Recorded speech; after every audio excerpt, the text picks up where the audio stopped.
Olá, amigos, estamos aqui reunidos para os estudos dos livros de André Luiz. Hoje estamos lendo o último capítulo do livro Mecanismos da Mediunidade, que foi psicografado por Chico Xavier e Valdo Vieira em capítulos alternados. Um fez os ímpares e o outro fez os pares. Esse é o 11º livro dos 13. Ele foi ditado por André Luiz. Hoje vamos falar de Jesus e mediunidade. Divina mediunidade. Em nos reportando a qualquer estudo da mediunidade, não podemos olvidar que em Jesus ela assume todas as características de exaltação divina.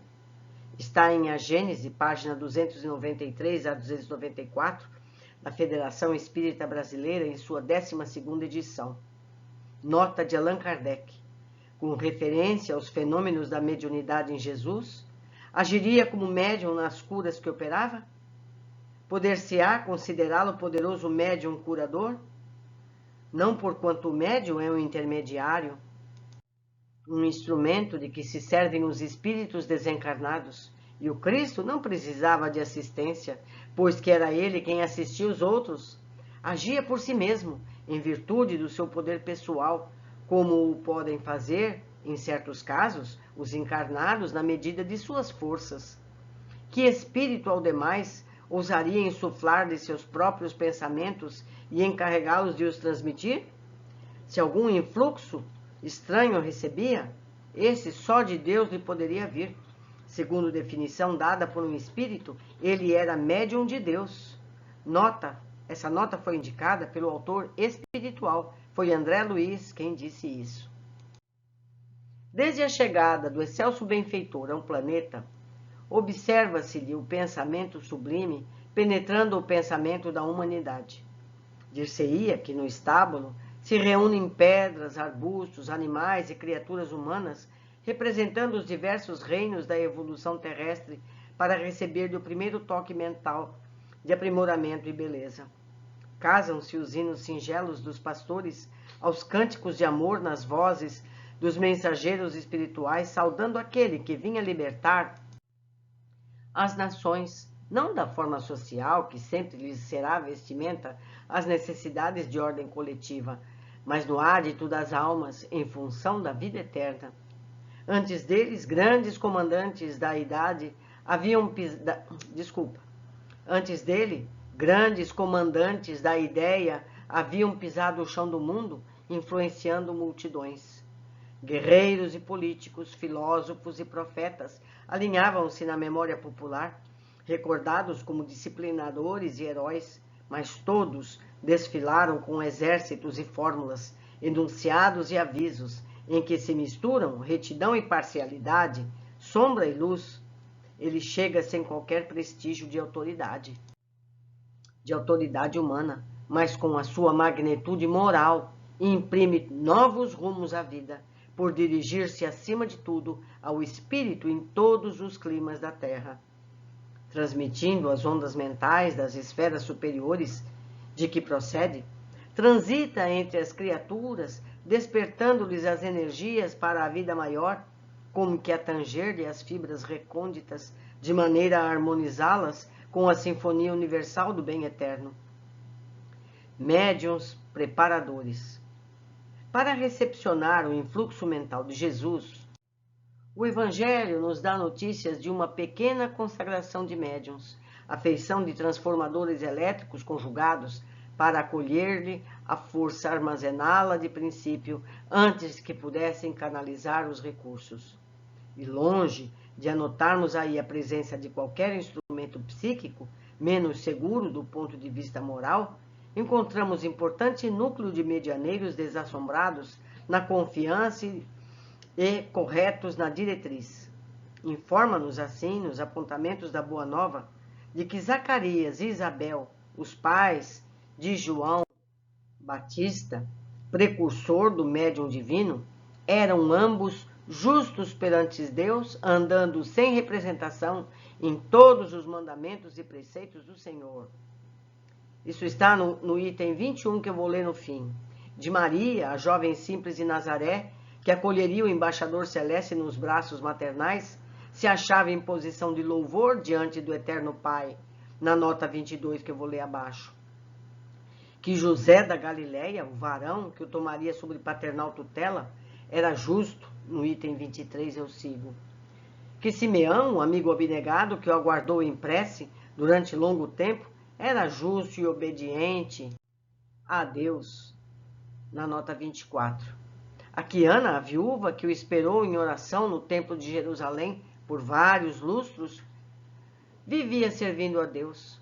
Essas notas estão de 21 a 25. A 21 está em Lucas, capítulo 1, versículo 5. A 22 em Lucas, capítulo 1, versículo 30. A 23 está em Mateus, capítulo 1, versículo 19. A nota 24 está em Lucas, capítulo 2, versículo 25. E 25 está no Evangelho de Lucas, capítulo 2, versículo 37.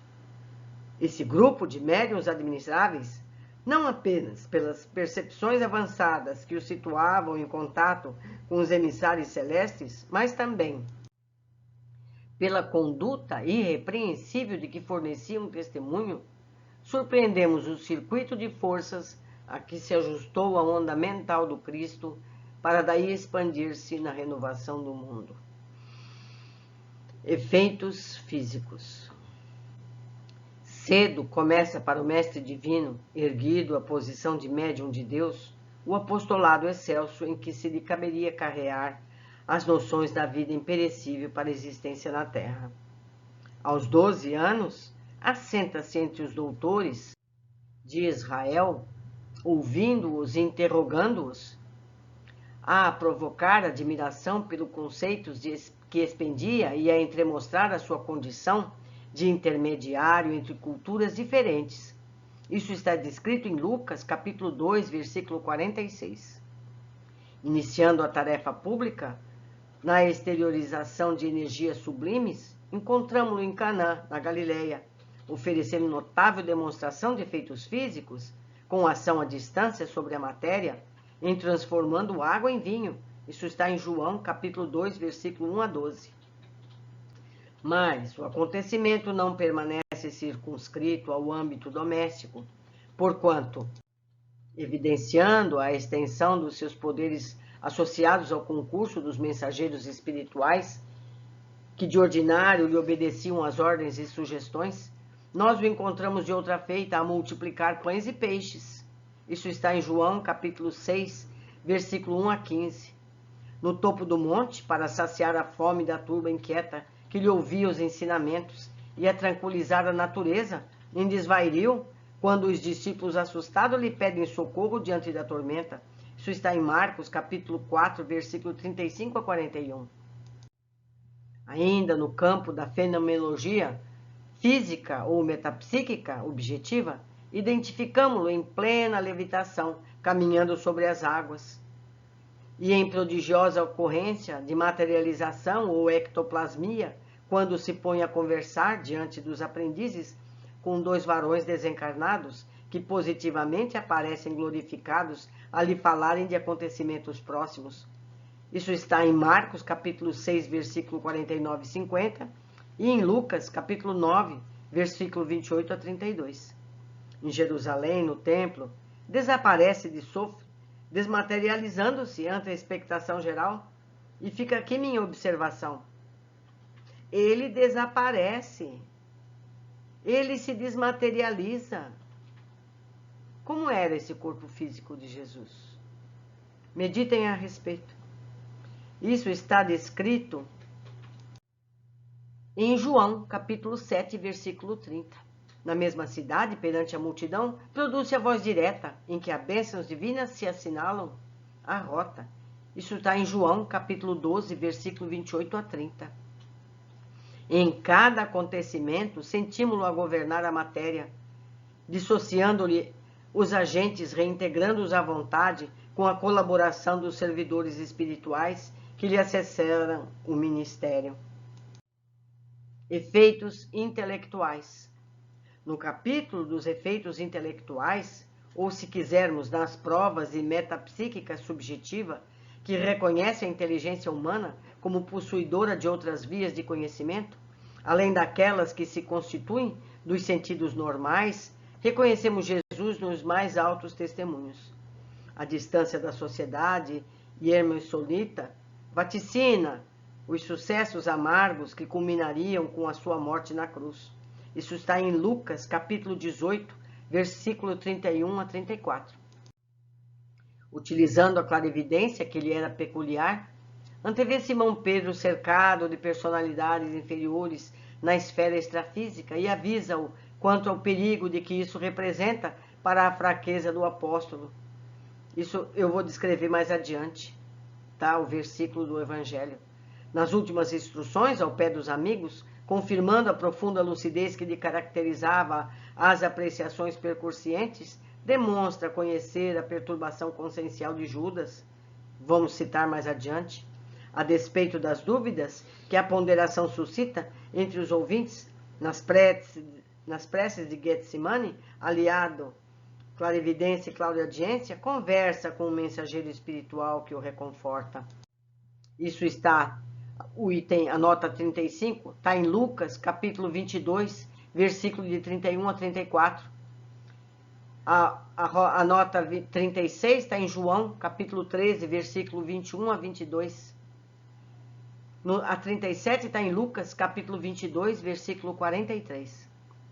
Mediunidade curativa. No que se refere aos poderes curativos, temo-lo em Jesus nas mais altas afirmações de grandeza, cercam-no doentes de variada expressão, paralíticos, estendem-se-lhe membros mirrados, obtendo socorro, cegos recuperam a visão, ulcerados mostram-se limpos, alienados mentais, notadamente obsidiados, diversos, recobram equilíbrio. É importante considerar, porém, que o grande benfeitor a todos convida para a valorização das próprias energias. Digo eu, ele mesmo diz, o que faço, vocês podem fazer e muito mais. Ele apenas demonstrou as possibilidades. Reajustando as células enfermas da mulher hemorroidiza, diz-lhe convincente, filha, tem bom ânimo, a tua fé te curou. Isso está em Mateus, capítulo 9, versículo 22. Logo após, tocando os olhos de dois cegos, que lhe recorrem à caridade, exclama, seja feito segundo a vossa fé. Isso está em Mateus, capítulo 9, versículo 29. Não salienta a confiança por simples ingrediente de natureza mística, mas sim por recurso de ajustamento dos princípios mentais na direção da cura. E encarecendo o imperativo do pensamento reto para a harmonia do binômio mente-corpo, por várias vezes o vemos impelir os sofredores aliviados à vida nobre, como no caso do paralítico de Betsaida, que, devidamente refeito, ao reencontrá-lo no templo, dele ouviu a advertência inesquecível. Eis que já estáis são, não peques mais, para que te não suceda coisa pior. Isso está em João, capítulo 5, versículo 14. Evangelho e mediunidade. A prática da mediunidade não está somente na passagem do Mestre entre os homens, junto dos quais, a cada hora, revela o seu intercâmbio constante com o plano superior, seja em colóquios com os emissários de alta estirpe, seja em se dirigindo aos aflitos desencarnados, no socorro com os obsessos do caminho, mas também na equipe dos companheiros, aos quais se apresenta em pessoa, depois da morte, ministrando instruções para o edifício do Evangelho nascente. No dia de Pentecostes, vários fenômenos mediúnicos marcaram a tarefa dos apóstolos, mesclando-se efeitos físicos e intelectuais na praça pública, a constituir-se a mediunidade, desde então, a viga mestra de todas as construções do cristianismo nos séculos subsequentes. Em Jesus e em seus primitivos continuadores, porém, encontramos-la pura e espontânea, como deve ser, distante de particularismos inferiores, tanto quanto isenta de simonismo. Neles mostram-se os valores mediúnicos a serviço da religião cósmica do amor e da sabedoria, na qual os regulamentos divinos em todos os mundos instituem a responsabilidade moral segundo o grau de conhecimento, situando-se desse modo a justiça perfeita no íntimo de cada um, para que nos outorgue isso ou aquilo a cada espírito de conformidade com as próprias obras. O Evangelho, assim, não é livro de um povo apenas, mas o código de princípios morais do universo, adaptável a todas as pátrias, a todas as comunidades, a todas as raças, a todas as criaturas, porque representa, acima de tudo, a carta de conduta para a ascensão da consciência à imortalidade, na revelação da qual nosso Senhor Jesus Cristo empregou a mediunidade sublime como agente de luz eterna, exaltando a vida e aniquilando a morte, abolindo o mal e glorificando o bem, a fim de que as leis humanas se purifiquem e se engrandeçam, se santifiquem e se elevem para a integração com as leis de Deus. Terminamos aqui mais um livro da série Vida no Mundo Espiritual. A seguir vamos ler Sexo e Destino. E eu recomendo mais uma vez, principalmente depois de ler este, que leiam todos os livros anteriores, que escutem as nossas leituras, porque esses últimos livros, em que Valdo Vieira e Chico Xavier psicografaram juntos, está a síntese de tudo. Nos livros anteriores está a prática. Convém que leiamos e que estudemos intensamente todos esses livros. Foi uma grande alegria estar com vocês e eu aguardo a todos no próximo livro. Um abraço muito querido.